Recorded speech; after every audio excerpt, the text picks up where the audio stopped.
I just want to say thank you to Dominic and thank you to Casa Italia. I love coming here. I love the volunteers. I love the atmosphere, the dedication to preserving the Italian American heritage. I'm always leave here re-enthused and reinvigorated for the work you do here. And also it's wonderful to be surrounded by so many fine writers, people who are doing writing in all different areas and preserving Italian Americanness on a lot of different planes. I don't have anything formally prepared. I did want to talk a little bit about Italian Americana, which is the journal. It's a scholarly journal. It's the oldest scholarly journal dedicated to the Italian American experience in North America. It was founded back in the 1970s by 3 different scholars, one of them being Richard Gambino, who wrote one of the first full-length studies about Italian Americanness, The Blood of My Blood. It has gone on with fits and starts. It's stopped publication at different times, but when I came to Loyola, I brought it with me.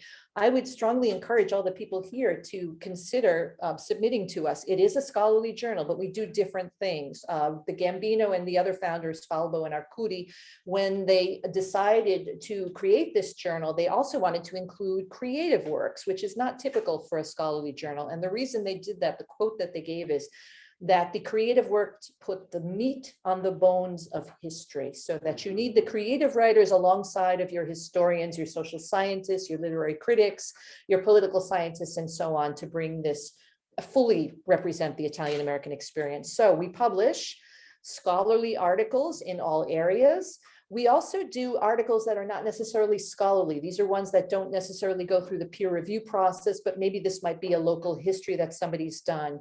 John Cavalloni, who's here, is going to have one of his works published in our next issue, where he looked at the Sassonese here in Chicago and has done a lot of independent research on that. So that's another example of a non-scholarly article we would consider. We do creative nonfiction, memoir, short fiction, and poetry. So we are publishing twice a year, and I'm very honored to be able to say that the University of Illinois Press has picked us up as our publisher, which just further elevates the status of the journal. It's in libraries all across the country, in other nations, and we also have individual subscribers. You can, for $20 a year, you can get 2 issues yearly. So please consider subscribing and to support it. And also, if you are a writer, consider submitting to us, whether you're a scholar, an academic, or a creative writer in any area. So wanted to talk about that. And also want to make a plug for the Italian American Studies program at Loyola.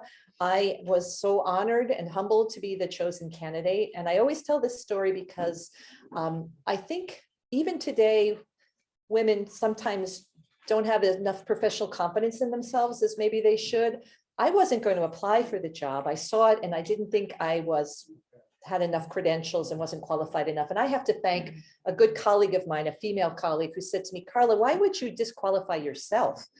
Go ahead and apply. And, as I kept advancing through the interview process, I'm so happy to be here.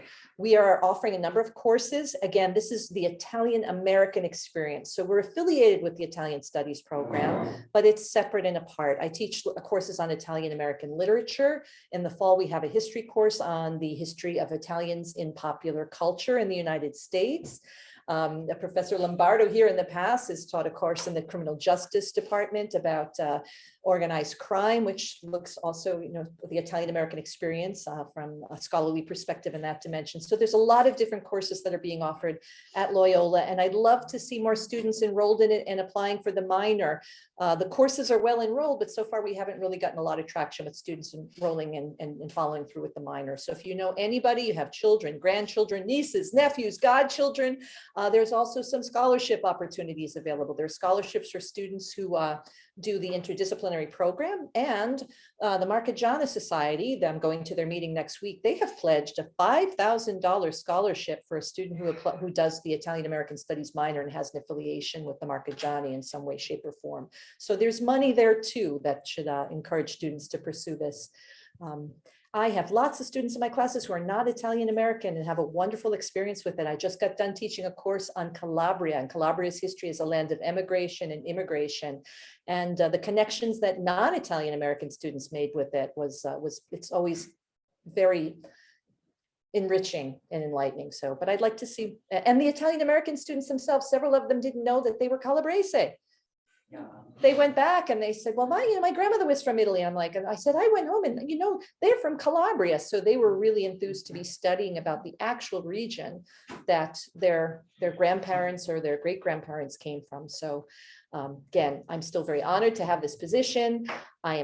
Love being here. This event is just magnificent. And please, all of you, consider submitting to Italian Americana. I left some sample books out on the table here, and I also have my card. I would be happy to share with anyone. So thank you. And I look forward to hearing from all these wonderful writers. Thank you.